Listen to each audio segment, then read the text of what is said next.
Hello, I'm Dr. Ruth Roberts, your pet's ally, and thanks for joining me today. I hope you all are well and safe and getting through this all together. It takes all of us to kind of keep everything sane, I think. So I've got a bunch of questions this week about pets and COVID-19 and also in particular cats. And so I've got some information to share with you about that. The other thing I want you to be aware of as well is I'm going to be doing a pop-up group that's open already. It's going to be open until April 30th. And I know you're struggling with caring for your pets, and to help you make better at-home choices and know when you need to go to the ER vet and when you don't, I've got a PDF I would like to share with you as well, because it will give you some basic information about how to collect information when you talk with your ER vet, how to decide if you need to go, if you don't need to go. So I think that will be really, really helpful for you. And also some things that you can do at home to take care of really basic emergencies like diarrhea and bee stings, things of that nature. So it'll give you kind of a cookbook, if you will, of how to approach it.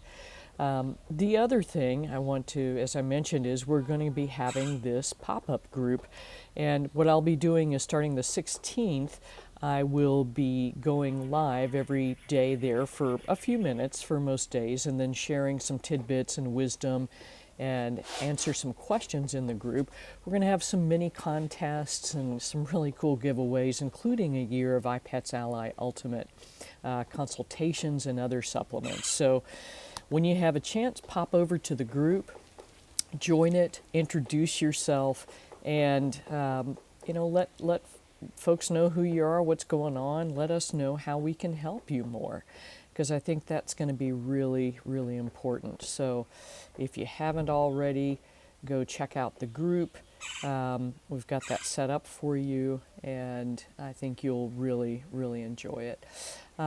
The next thing I want to talk with you about is susceptibility of cats to the COVID virus. So this is a paper, and again, I've got a bunch of links that I'm going to talk about today, and what I'm going to do is share all of those links with you, both in the YouTube description as well as in this pop-up group, so you'll know where to go get it.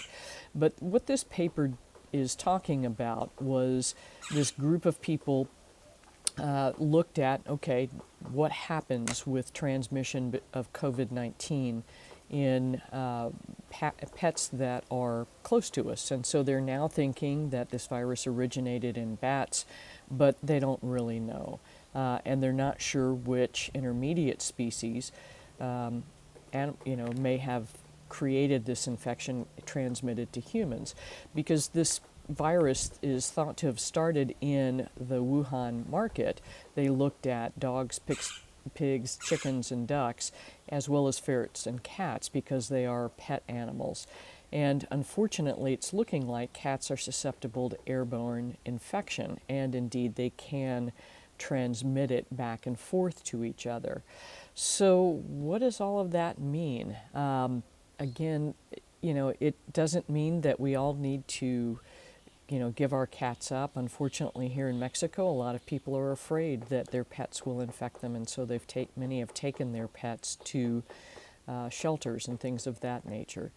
So here's what you do need to be aware of. The virus is able to spread from cat to cat. We're not sure if it transmits to people as well, but they can harbor the virus in the upper respiratory system just as we do.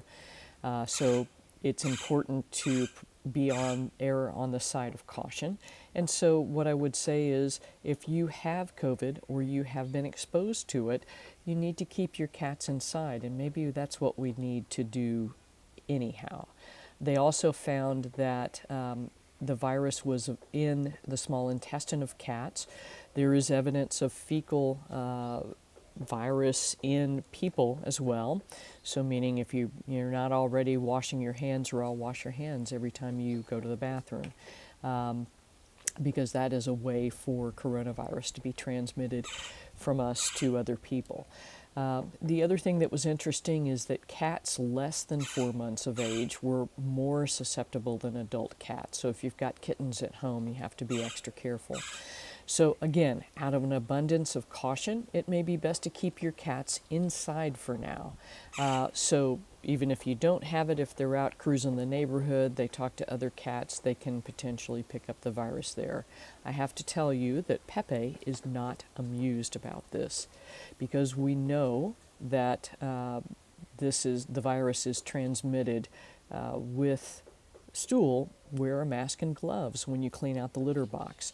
So if you use dish gloves to do those kinds of tasks, then spray them with a Clorox solution. And again, that is 1 part Clorox to 4 parts water, and then let it dry on the gloves to kill any, and hang them up and let them get clean that way. Now, if you have COVID-19 or you've been exposed to it, wear a mask. Wear a mask, wear a mask, wear a mask, and I'm going to tell you a little bit more about that in just a moment. But wear a mask to prevent spread of virus particles, even if you are not coughing or sneezing. And I'm going to talk about, again, why that is in a moment.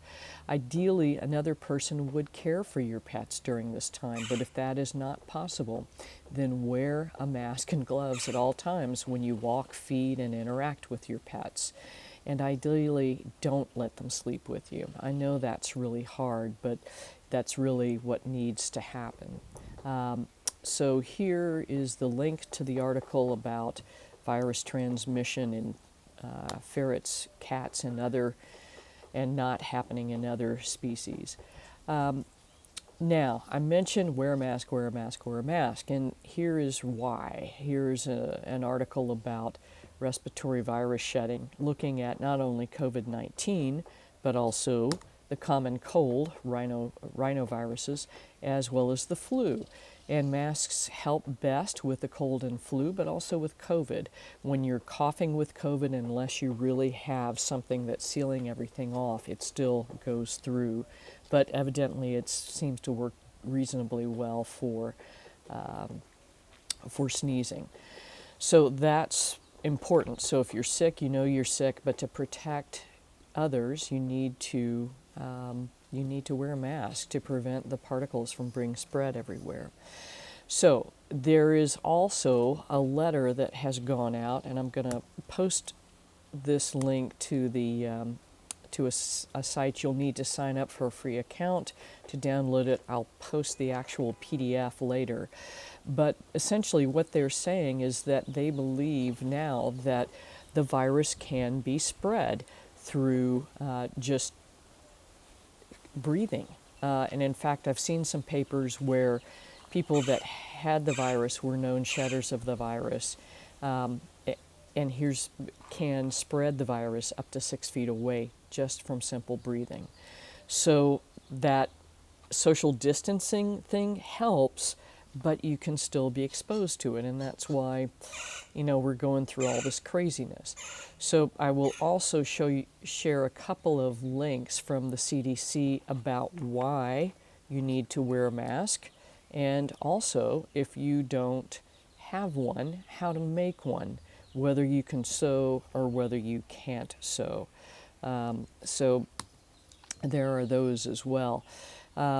So it's so important to do this, to protect yourself, protect others, and just let's start using our common sense.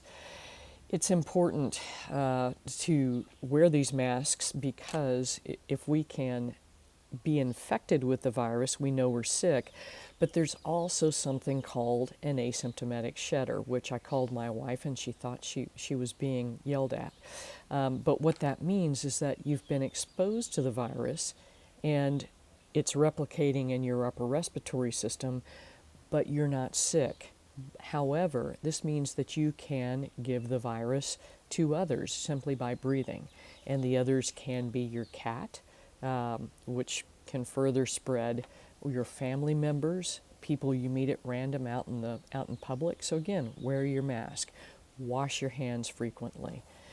So that's kind of what I've got for you today. I hope that's helpful. There's so much misinformation out there and so much confusing information about what do we do, what do we not do.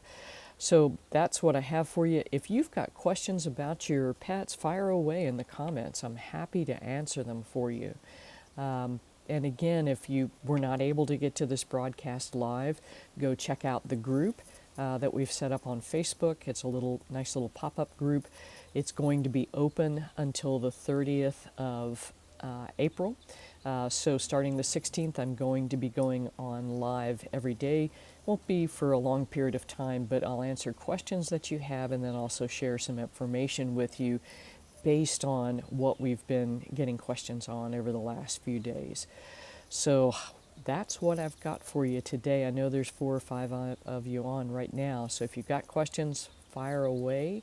If you don't, I'll start, the links are here in the comments, but I'll also post them in the YouTube comments as well as on my Facebook page and the group. So there's the link to my regular Facebook page. You can access the group through there, or again, the comments up here.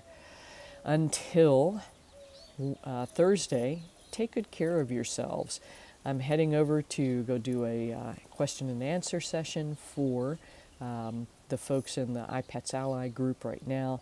If you're not familiar with that, go check it out, because I think that's going to be a great source of information for you going forward.